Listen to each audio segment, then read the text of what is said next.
Here are the top 10 reasons to visit an academic advisor each semester. Number 10, they can help you to become more self-sufficient.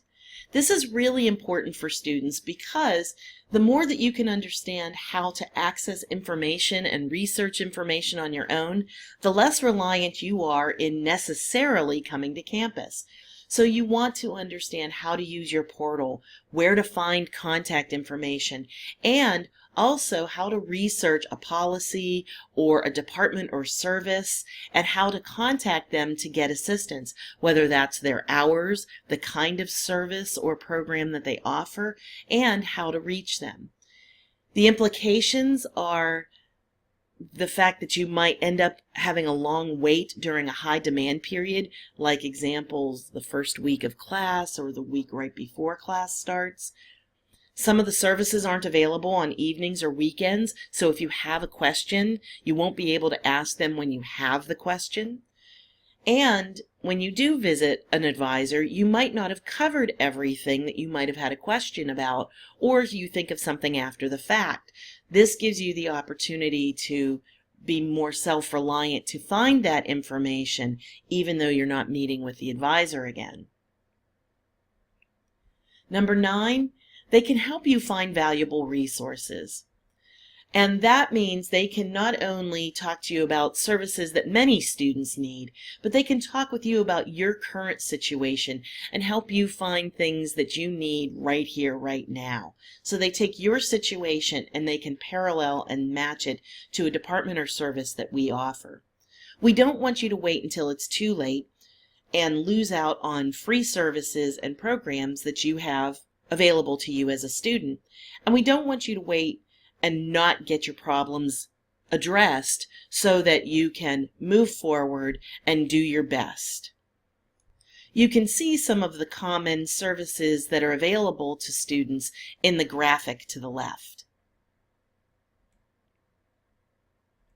Number 8, advisors are great in helping you demystify that really complicated and confusing registration process.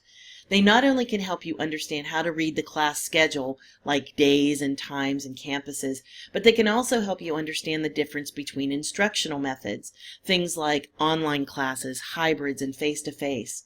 They can also help really clarify what you need to do to be really prepared for that first day of class, because they don't want you to miss the opportunity for an open class, a time and day and campus or instructional method that you really wanted to take. They don't want you to get dropped because you weren't prepared and didn't show up that first day or within that first week. There's a policy that we follow called non-attendance, and if you don't show up by what the instructor's standard is for attendance verification that first week of class, then your name is submitted to be dropped. So it's really important that you not only show up the first day, but the first week, and that you're prepared when you're there. That means having your textbook, having materials like a flash drive and paper and pencil and ready to go. The advisor can also help make sure that you're not registering for inappropriate courses, like signing up for a class on a different campus or signing up for online when you wanted face-to-face. They can help review that schedule and make sure that you really understand what you're signing up for. They can also help bring awareness to important dates. Number 7. They not only can highlight some of the big ones, like when the semester starts and when it ends, but they can also explain important dates that appear on the academic calendar. Things like drop and withdrawal, and help you understand the consequences of choosing drop versus withdrawal and their deadlines. They can also emphasize application deadlines like financial aid or scholarships, or if you're in a program that's called limited access, which means they only take so many people and only if they meet certain criteria, and their applications for those programs have deadlines. So we don't want you to incur costs and penalties, miss opportunities to get into certain programs, and we don't want you to delay your graduation. Number 6, advisors can provide you guidance on requirements. So not only can they help guide you to take the necessary courses, but they can help you lay out a plan and a sequence, which would pertain more to pre- and co-requisite courses. For example, you may need to take a certain math class before you can take a certain science class because they want you to have that background and foundation. Well, if you didn't plan ahead and you don't have that math course, you won't be able to take that science course. So planning and sequencing for pre- and co-requisites is really important. They also can make sure that you've identified courses for your major or your program so that you can prepare. And those would be program pre- and co-requisites. And those will help make you eligible and qualify for things like limited access and transfer. So we don't want you to jeopardize your financial aid or scholarships, to not be prepared for your course sequences, and once again delay your graduation. Number 5, advisors can help you if you have concerns that are affecting your performance and your academics. They not only have a compassionate ear for your concerns and what's going on with you right now, but they are also a valuable resource to provide referrals for assistance.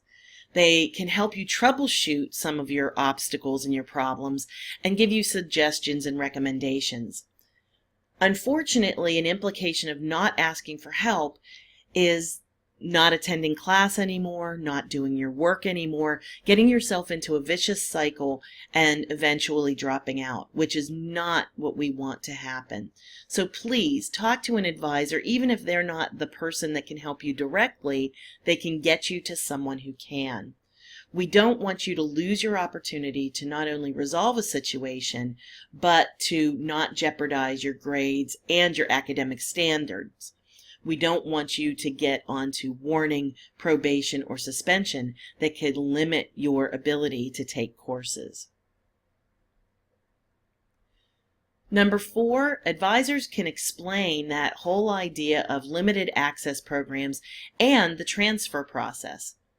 So if you are interested in a program that is limited access, that means that you need to meet certain criteria for eligibility, and that might be coursework, that might be certain kinds of testing, and it may mean submitting an application to that program to be selected if you meet those criteria. So they can not only help you map out that process, but they can tell you about all of those eligibility requirements and the timing. Certain applications are only accepted at certain times of the year or having certain deadlines. When it comes to transitioning to upper division, like bachelor's degrees, they can help you with that transition so that you are prepared, you have all of the materials and background and foundation to do it effectively and efficiently, and you will not necessarily have to take additional courses if you've planned well. We want you to avoid being denied entry because you didn't have requirements, or incurring additional costs because you didn't take the classes you needed and now you need to take them to qualify. We don't want you to lose that valuable time to graduation. Number 3, advisors are really good at helping you clarify all of the options you have available for your education and training. Many students don't understand the difference between a certificate, an AS degree, an AA degree, and a bachelor's degree. Advisors can not only explain the difference between them, but they can tell you why certain programs are only offered in certain ways. They don't train higher than a certificate level, or they don't require a bachelor's degree. Maybe they need even more than a bachelor's degree, and you'll need to get a master's or a doctorate. They can help you understand not only the training that you need, but what kind of program that you need to pursue so you can move forward, for example, to a bachelor's degree. They can also help you understand the sequence. An AA degree to a bachelor's to a master's to a doctorate, for example. We want to make sure that you're not pursuing the wrong degree, that you're taking the appropriate courses for your intended goals, and that you're not wasting your time, your money, and your aid award or scholarship money. Number 2, advising is really great at helping you make that connection between your program of study and major and your intended career goal and field. So we want to ensure that the major you're pursuing is really going to lead to the career you're interested in. For example, a lot of students are interested in becoming a CSI because of the TV shows. And some will think that they need to go for a criminal justice degree because it seems to match, it seems to make sense. But in reality, you need to get a degree in forensic science. And that's a very different requirement list for that program versus criminal justice.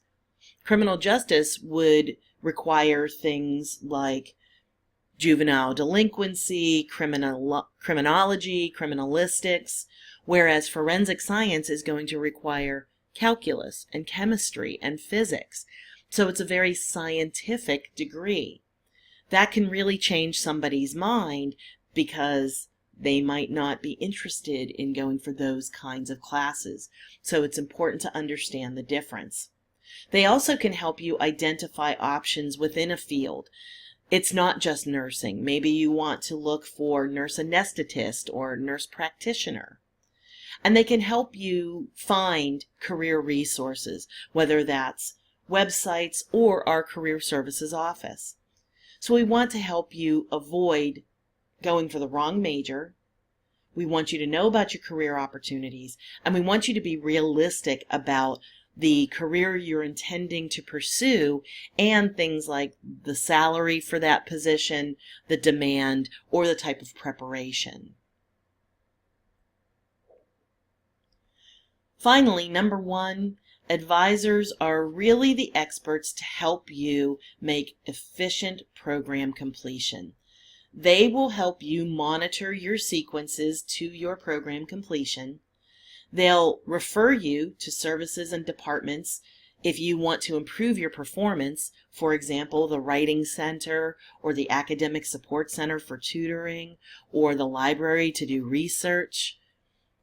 They also are your experts for the most current information on requirements and details about your degree and major. So we don't want you to get off track. We don't want you to stop attending classes or have your grades suffer or take extra courses that will delay your graduation. We want to make sure that you stick with the program, you stay on track, and you get there efficiently and effectively. So make sure that you take advantage of meeting with an academic advisor, and it's recommended that you meet with them about midpoint in any given semester. That way you have time to go in when it's not busy, when it's not peak demand, when everybody else is there at the same time. You have time to really sit and talk with an advisor, ask a lot of questions, and then you can follow up and prepare for that registration for the upcoming semester. You can visit advising on their website. You can visit them in person at these various locations. You can call, and you can email them. Now you'll notice the 2 asterisks where it has the message about Federal Rights to Privacy Act. That means that when you call and email, they're limited on what they're allowed to share with you to protect your privacy of information. So if you email, you must email from your student email account in order for them to discuss anything about your student record and grades. The same with a phone call. They will have to do certain verification methods before they can discuss anything with you related to your student records. So take advantage of this wonderful resource of academic advising each semester and stay on track and graduate effectively and efficiently.